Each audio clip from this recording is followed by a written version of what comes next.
You've arrived at Noble Growth.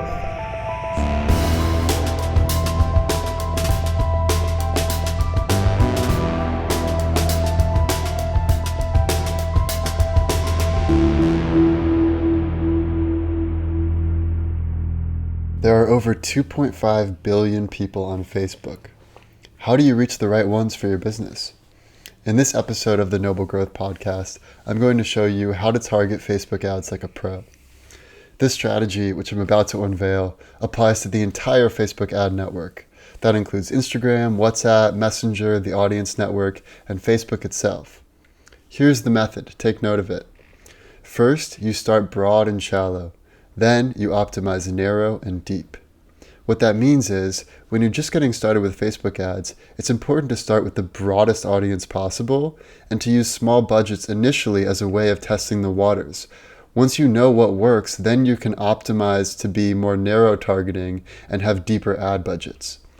The reason for starting with broad targeting is that Facebook's machine learning algorithm is really good at matching the right ads with the right people. You want to use that power to your advantage. You'll be surprised at how well your ads convert when you use broad targeting parameters and let Facebook do the heavy lifting. Probably the single biggest mistake I see clients make as it relates to Facebook targeting is going too narrow. It's tempting to add a bunch of interest groups that you feel are related to your business, but oftentimes this is doing more harm than good. With each interest group that you add, you are limiting the ability of the Facebook algorithm to do what the Facebook algorithm does best. So, let's say you're a video game developer who's trying to market a new game that's coming out soon. You shouldn't add interest groups like people who like PlayStation, people who like Xbox, people who like Super Mario Bros. Or Call of Duty. Instead, you should simply target everyone in the US and maybe also in Europe who's old enough to buy your game and young enough to still be interested in gaming. Once you've gathered enough data from your broad targeting tests, now is the time to analyze which demographic groups performed best. You might find that men perform better than women in buying video games. You might also find that people age 18 to 30 perform better than people over the age of 30. With these learnings, you're able to go to the second stage of effective Facebook targeting, which is demographic optimizations. With demographic optimizations, you simply take your broad audience that you used in the first step and you apply the most obvious demographic changes.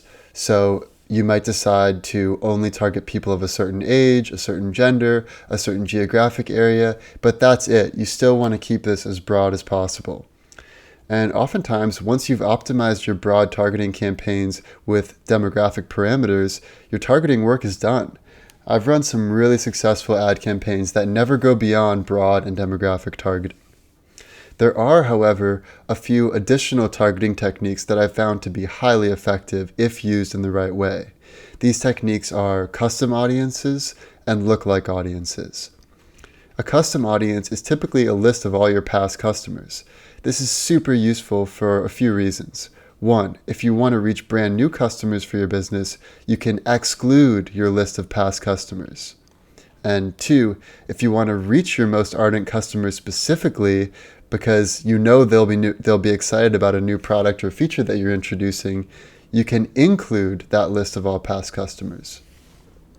So in the video game developer example, you'll probably want to include all past customers if you're marketing a new game that hasn't yet been released to the world. You know your audience likes video games. You know they haven't yet played your new game because it hasn't come out yet. So you should leverage that list of customers as much as possible. Conversely, if you're marketing the same game that's already been out in the market for a while now, you're probably better off excluding all past customers because those past customers are either already own the game or they already know about it. So it would do well for you to reach brand new people who've never heard of the game before. Lookalike audiences build on this same principle, just in an expanded form. Essentially, a lookalike audience is an audience that looks like your custom audience, but at greater scale.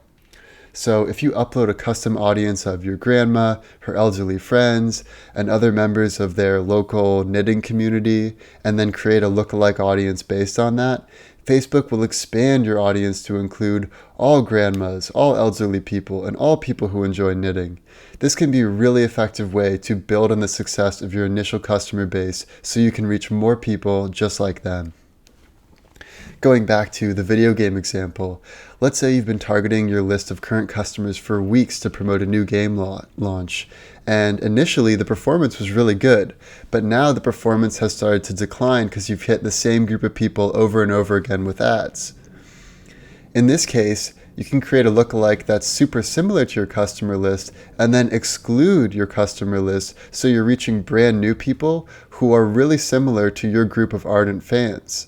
I've worked with a number of clients who've had great success with lookalike audiences, but typically that success only comes after they've spent the time to build a high quality list of customers.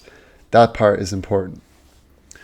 Now, I think it's a good time to take a quick break before we get into the final targeting strategy that I'll recommend, as well as my recommendations for what platforms you should target on. The final targeting strategy we'll discuss today is niche targeting.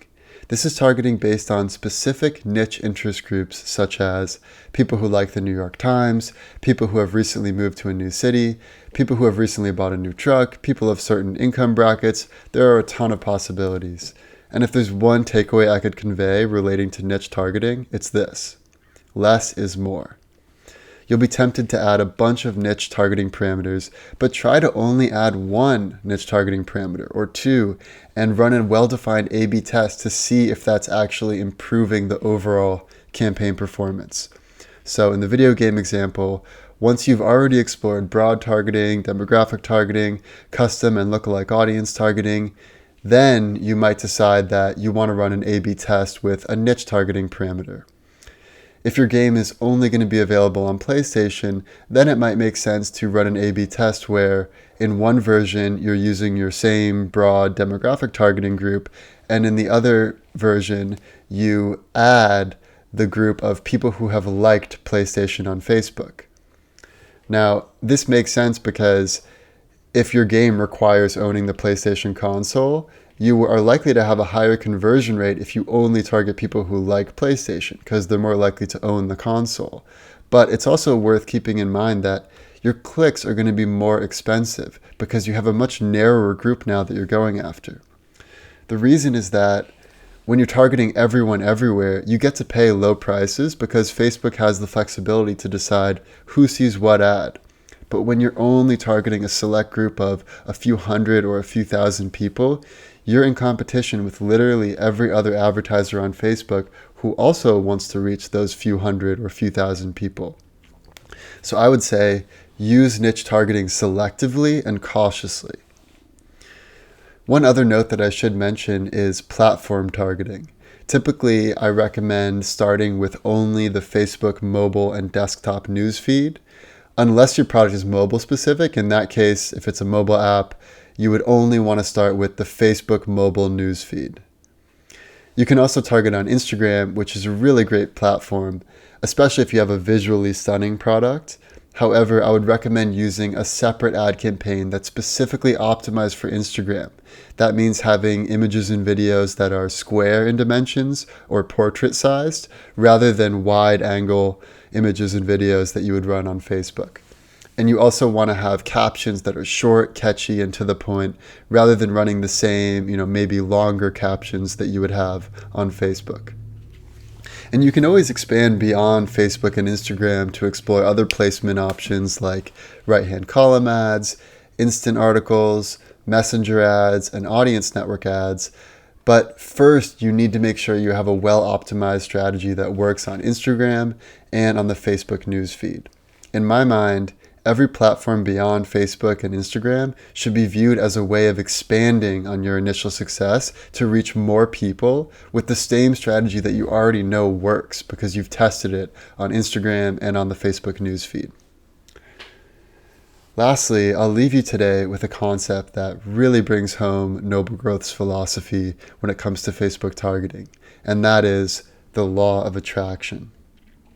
People will naturally be drawn to your product if your visuals and your copy resonate with them. In other words, your ad creative is your targeting. Allow Facebook to find the right people for your business by targeting as broadly as possible and by focusing on creating jaw-dropping creatives that elicit a strong emotion like surprise, nostalgia, outrage, humor, or desire.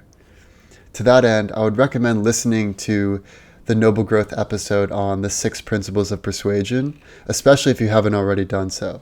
Because if you get your ad creative right and you target broadly, you're already doing better than 95% of advertisers on Facebook.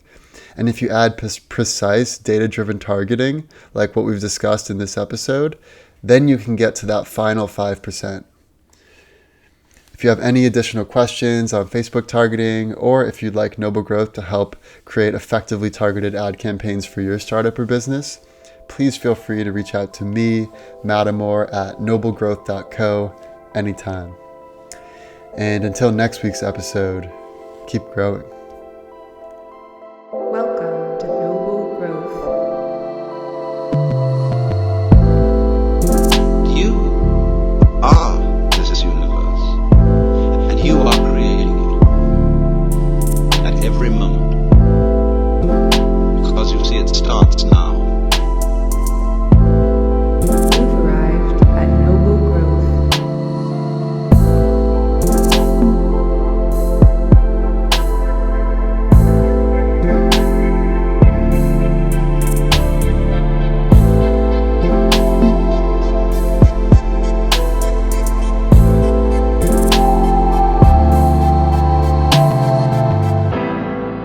Tell the truth, but make the truth fascinating. You know, you can't bore people into buying your product. You can only interest them in buying it.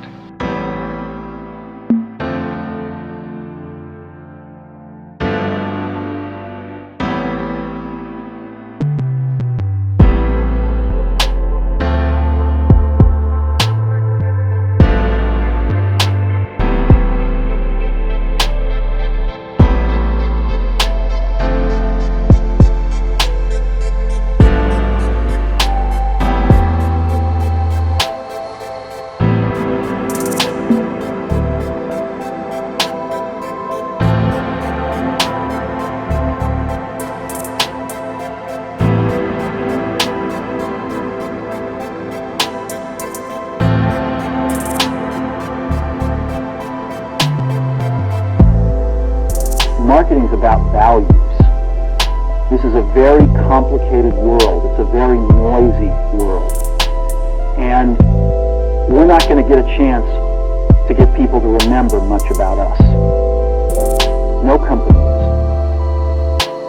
And so we have to be really clear on what we want them to know about us.